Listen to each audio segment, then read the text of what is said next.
Hello student, आपका स्वागत है हमारे YouTube channel Sharma study point में। और इस वीडियो में यहाँ पर बताएंगे आपके लिए बहुत ही इंपॉर्टेंट प्रश्न।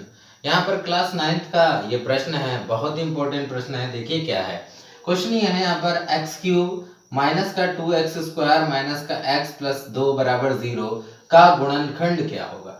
अब देखिए यहाँ पर हमें सबसे पहले गुणनखंड करना है। तो यहाँ पर गुणनखंड करने के लिए ऐसे सवाल में जिसमें 3 घात होगी उसके लिए क्या करना है, सबसे पहले हमें ट्रायल करना है। कैसा ट्रायल होता है, देखिए हम सबसे पहले मान के चलेंगे कि x प्लस 1 एक गुणनखंड है, यानी x प्लस 1 इस बहुपद का, ऐसे मान के चलेंगे, इस बहुपद का एक गुणनखंड है। बहुपद का एक गुणनखंड है। अगर एक गुणनखंड में x प्लस 1 मान लूं बहुपद का एक गुणनखंड है, गुणनखंड है, ठीक है। अगर मैंने ये मान लिया एक गुणनखंड है तो इसकी वैल्यू इसमें डालने पर 0 आना चाहिए। तो क्या ये 0 आएगा, ध्यान से देखेंगे। x प्लस 1 बराबर 0 यानी x बराबर -1। तो -1 डाल के देख लो पहले। तो x माइनस, यहाँ पर x बराबर -1 डाल दो तो -1 का क्यूब -2 इंटू -1 का स्क्वायर माइनस, और x की जगह -1 डालना है तो -1 प्लस का 2 बराबर में 0 आना चाहिए। तो -1 का क्यूब करेंगे तो -1 ही आ जाएगा। -2 1 का स्क्वायर करेंगे तो ये -2 आ जाएगा। माइनस माइनस प्लस का 1 आ गया, प्लस का 2 हो गया। क्या ये 0 हो रहा है? तो आप देख सकते हैं यहाँ पर अगर मैंने x प्लस 1 को 0 लिया तो x बराबर -1 रख दिया यहाँ पर, तो -1 का क्यूब माइनस आया, 1 आया, और -1 का स्क्वायर करोगे तो भी पॉजिटिव हो जाएगा, माइनस का 2 हो जाएगा, और यहाँ पर माइनस की गुणा माइनस से +1 हो जाएगा, और ये प्लस का 2 हो गया। तो देखिए आप 2 से 2 कैंसिल कट गया और 1 से 1 कैंसिल कट गया, यानी यहाँ पर आपको क्या ले आ गया 0। इसका मतलब 0 आ गया, यानी इसका मतलब ये हुआ कि x प्लस 1 एक तो गुणनखंड होगा, x प्लस 1।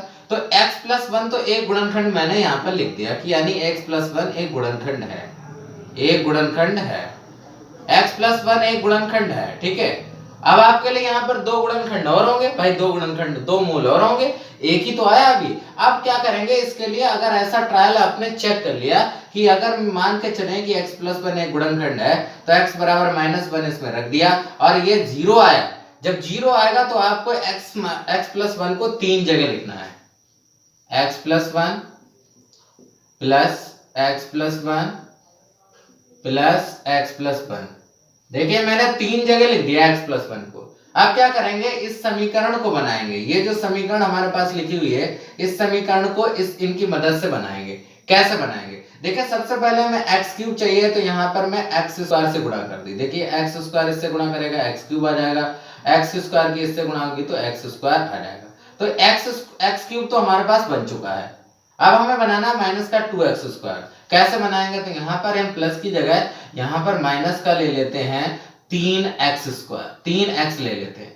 तो आप 3x ले लोगे तो यहाँ हो जाएगा माइनस का 3x स्क्वायर, और 3x की इससे गुणा होगी तो ये हो जाएगा माइनस का, आपके लिए कितना हो जाएगा, माइनस का हो जाएगा आपके लिए 3 और x, 3x हो जाएगा माइनस का, ठीक है। अब देखिए यहाँ पर 3x स्क्वायर में से x स्क्वायर घट जाएगा तो माइनस का 2x स्क्वायर आ जाएगा ऑलरेडी। तो यहाँ पर 2x स्क्वायर हमारे पास आ चुका है। अब हमें चाहिए माइनस का x, एक माइनस का x चाहिए। तो एक माइनस का x लेने के लिए यहाँ पर हमें रखना पड़ेगा कितना, यहाँ पर 2 रखना पड़ेगा।